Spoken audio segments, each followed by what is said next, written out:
Ngayon naman ho ay dadako tayo sa issue ng Independent Power Producers o IPP. Nung nagkaroon ng unang EDSA revolution, yung EDSA, very euphoric ang mga tao. At saka masigla yung mga foreign investor na magpahiram sa atin. Nagkaroon naman ng mga problema kasi sunod-sunod yung kodita. Nagkaroon pa ng mga power shortage. Natakot din yung mga investor. So nung nag-take over si FBR, na contracted ang economy, gumawa siya ng plano. Yung plano naman niya, it requires electricity. Siyempre, hindi ka pwede namang magtayo ng mga negosyo, hindi ka pwede magtayo ng mga factory kung wala kang kuryente. So, anong gagawin niya? Brown out na, luma na yung mga power plant mo.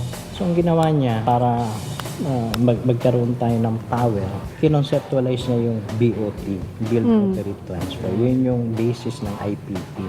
Binigyan siya ng Congress ng emergency power. Noong panahon yun, kapit sa patalim ka, kailangan mo magbigay ng garantiya. Sabi niya, sige, ganito. Para pumasok ka, may guarantee ako sa iyo. Ang guarantee ko sa iyo, kung ano man yung kuryente na i-produce mo, babayaran ko yan. Doon sa iniisip niyang economic recovery, is magagamit mo lahat yung kuryente na yun. First 4 years ng administration ni FBR, we were considered the next economic tiger, di ba? Kinilala yon. Kaso problema, malas din. Because biglang dumating yung financial crisis. So lahat ng pinaghirapan mo, lahat ng ano mo, nawala. Totoo na medyo onerous, onerous yan. Kasi noong panahon na yon, you have no choice. Kailangan mo talagang pumatik doon para maipatakbo mo yung economy. Ang estimated na halaga na binabayaran natin sa IPP every year. And ang total investment is 20 billion. Ang government, to remedy that, nag-iisip din ng mga iba't ibang pamamaraan para magkaroon tayo ng talagang sustainable supply ng kuryente. Nandiyan yung renewable energy, di ba? Nandiyan yung mga biomass energy, solar energy, wind energy, yung ginawa ngayon sa Ilocos, yung wind, 50 megawatt. Pero yon, mga makabagong teknolohiya na masyado pang mahal. So sa tingin niyo ho, kailan matatapos ang usapin dito sa IPP? Ang government natuto na ron kasi at least ang government ngayon hindi kasing problemado nung unang pumasok sa FBR. At least namamanage na natin yung ating requirement.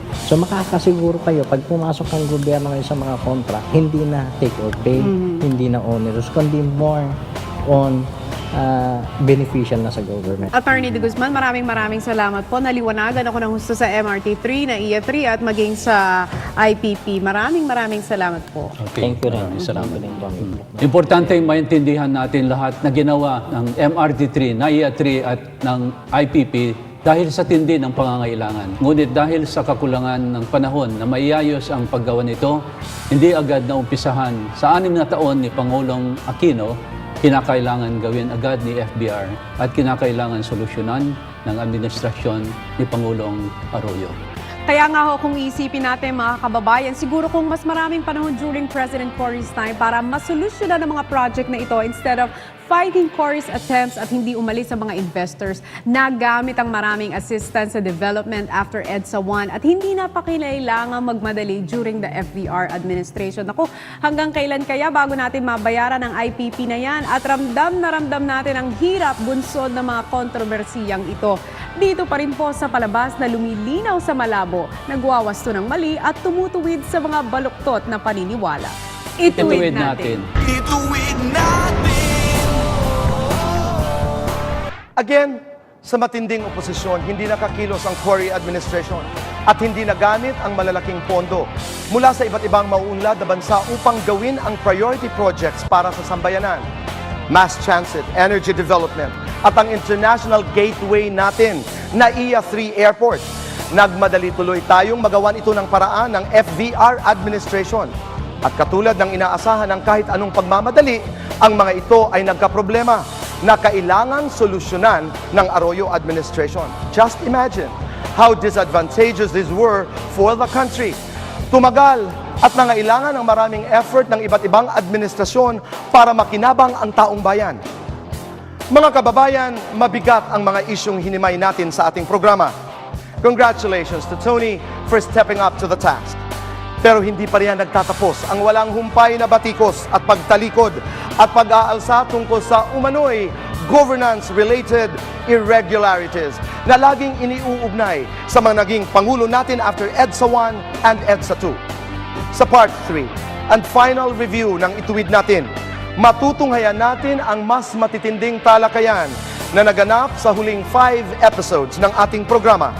Sama-sama nating iisa-isahin yan dito pa rin sa palabas na lumilinaw sa malabo, nagwawastos sa mali at tumutuwid sa mga baluktot na paniniwala. Ito ang Ituwid Natin. Ituwid natin.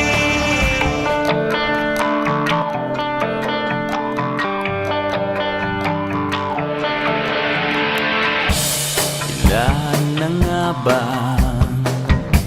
dekadang lumipas, kay raming mga tanong ang kailangan ng sagot.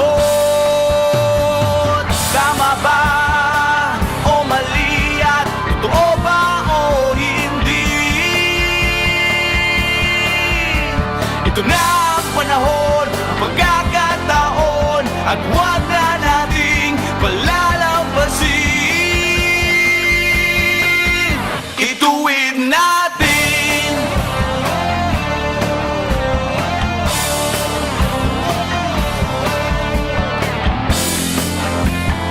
Ituwid natin.